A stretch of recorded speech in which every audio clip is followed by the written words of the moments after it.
नमस्ते पेरेंट्स, आपने कभी नोटिस किया है कि आपका बच्चा कुछ साउंड गलत बोलता है, जैसे रा को ला बोलता है, का को टा बोलता है। इसे हम कहते हैं मिस आर्टिकुलेशन।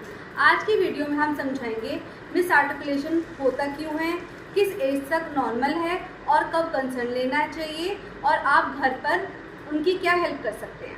मिस आर्टिकुलेशन का मतलब है बच्चा साउंड्स को क्लियर और करेक्ट प्रोनाउंस नहीं करता।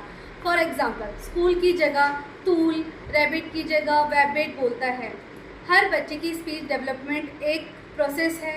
सारे साउंड्स एक साथ डेवलप नहीं होते, कुछ साउंड नेचुरली लेट आते हैं। 2-3 ईयर्स तक के बच्चे मोस्टली सिंपल साउंड्स बोलते हैं।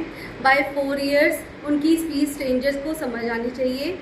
बाय 6 और 7 ईयर्स लगभग सारे साउंड्स क्लियर हो जाने चाहिए।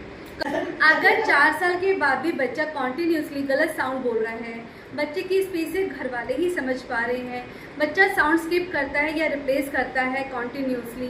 मिस आर्टिकुलेशन के कुछ कॉमन कॉजेज होते हैं। पहला, डिलेड स्पीच या साउंड डेवलपमेंट हो सकती है।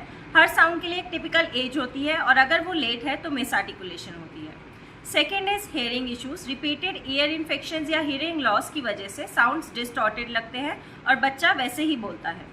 Third is oral motor weakness. Tongue, lips, jaw की मसल्स वीक होने की वजह से क्लियर आर्टिकुलेशन मुश्किल होता है। स्ट्रक्चरल इश्यूज हो सकते हैं या मॉडलिंग के इश्यूज हो सकते हैं। बच्चा अपने आसपास जो सुनता है उसको इमिटेट करता है। अगर गलत मॉडल सुन रहा है तो गलत बोलता है। स्पीच थेरेपिस्ट बच्चे का डिटेल आर्टिकुलेशन असेसमेंट लेते हैं, करेक्ट साउंड प्लेसमेंट सिखाते हैं, कौन सा साउंड टंग के कौन से साइड से प्रोड्यूस हो सकता है, स्टेप बाय स्टेप प्रैक्टिस देते हैं। First is isolation, syllables, word, sentences, then conversation. Practical tips and activities. First is model correct speech. बच्चों को गलती पे डांटना नहीं है, उनको करेक्ट रिपीटिशन कामली सिखाना है। बच्चा अगर बोले रैबिट तो पेरेंट्स आप ऐसे बोल सकते हैं कि rabbit, it's rabbit. Second is mirror practice. बच्चा अपनी टंग और लिप्स को मिरर में देखकर साउंड बनाए।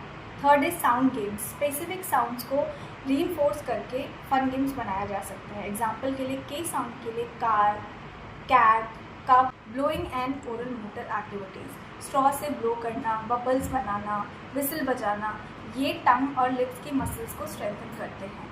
Fifth is reading time. Picture books use करो और चाइल्ड से रिपीट करवाओ। पेरेंट्स, मिस आर्टिकुलेशन स्टबर्नेस नहीं है। बच्चे अपनी एबिलिटी और प्रैक्टिस के हिसाब से साउंड सीखते हैं।